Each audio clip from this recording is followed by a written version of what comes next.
مساء الخير، ازيكم عاملين ايه؟ ويا رب كلكم تكونوا بخير. بدأنا الفترة اللي فاتت من كام يوم كده نعمل استطلاعات رأي. آه، اتمنى ان انتوا تتفاعلوا معاها، بس ده طلب بس مني ليكوا ان انتوا تتفاعلوا معاها، لان الاجابات بتاعتها هنبني عليها حاجات كتير قوي قدام.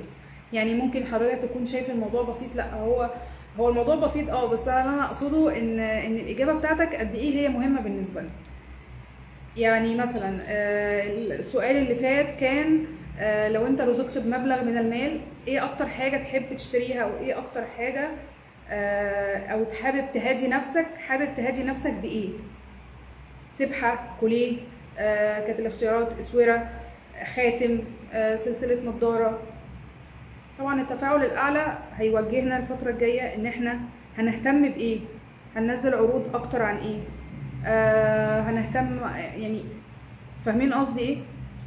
هيبقى فيه استفتاءات كتير حوالين الشغل بتاعنا، فاتمنى ان انتوا يعني رجاء مني شخصي تتفاعلوا على حاجه زي كده، لان انا بتابع نتائجها اول باول، وده هيتوقف عليه شغلنا كله بعد كده.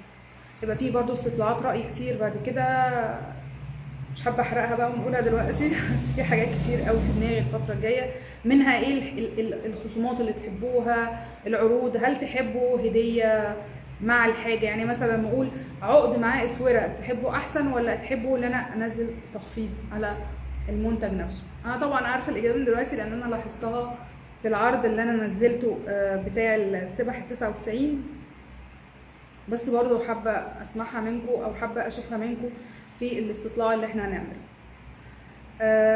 فاتمنى ان انتوا يعني ما تعدوش حاجه زي كده، واعملوا فولو للبيج عشان يوصل لكم كل جديد عننا.